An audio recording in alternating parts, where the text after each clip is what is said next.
রান্না শুরু করার সাথে সাথে একটা কথা বলি, আমি প্রথমে আমার চিন্তা ভাবনা ছিল না ভিডিও করার, তারপরেও ভিডিওটা লাস্টে এসে করেছি, যার জন্য পেঁয়াজটা ভেজেছি, মশলাটা কষিয়েছি, ওটা দেখানো হয়নি। মশলা অলরেডি কষানো চলছে, তার সাথে আলু দিয়ে মশলাটা কষিয়ে আলুটা দিয়ে কষিয়ে নিয়েছি। এখন আমি পানিটা দিয়ে দিচ্ছি।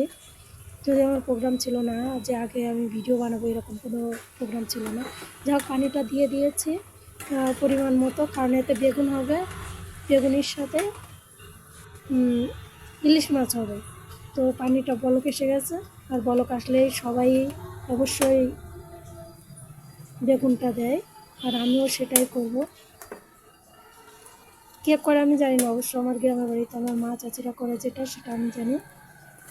তো বেগুনগুলো দিয়ে দিচ্ছে।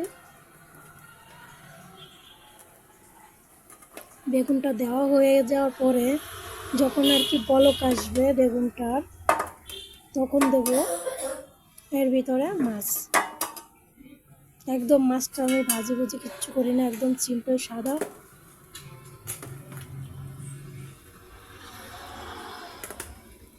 বেগুনটাকে এখন মিশিয়ে দিচ্ছি আর কি, তো ঢেকে দেবো আর কি।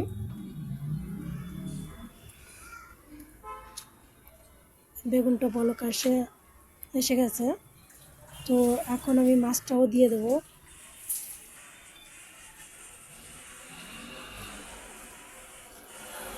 কারণ দেখছি কিছুক্ষণের জন্য যে বলকটা আসে, কতক্ষণে বলকটা দেখছি যে একটু বলক হোক, তারপরে মাছটা দিয়ে দেবো আর কি, এটাই ভাবছি। তো মাছটা দিয়ে দিলাম অলরেডি, বলক হয়েছে যতটুকু। আর মাছটাও তো কাঁচা, মাছটাও তো জাল খেতে হবে, সেটা যে কোনো মাছ হোক না কেন, যেটাই হোক না কেন, অবশ্যই মাছটা জাল খাওয়ার দরকার আছে। এই জন্য মাছটাও দিয়ে দিলাম। মাছটা দিয়ে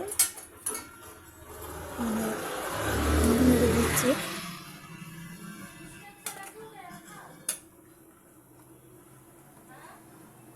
নেড়ে দেবো ভালোভাবে।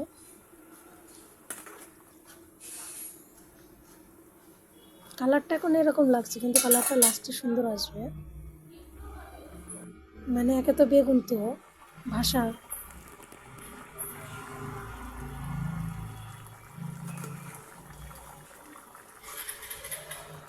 যাই হোক, এখন আপনারা কালারটা দেখতে পাচ্ছেন, কালারটা কীরকম আসছে, আর তখনের কালারটা কীরকম ছিল। বেগুন আসলে যত পানিতেই দাও না কেন, একটা কথাই বলে, বেগুন যত পানিতেই দাও বেগুন কখনো ডুবে না।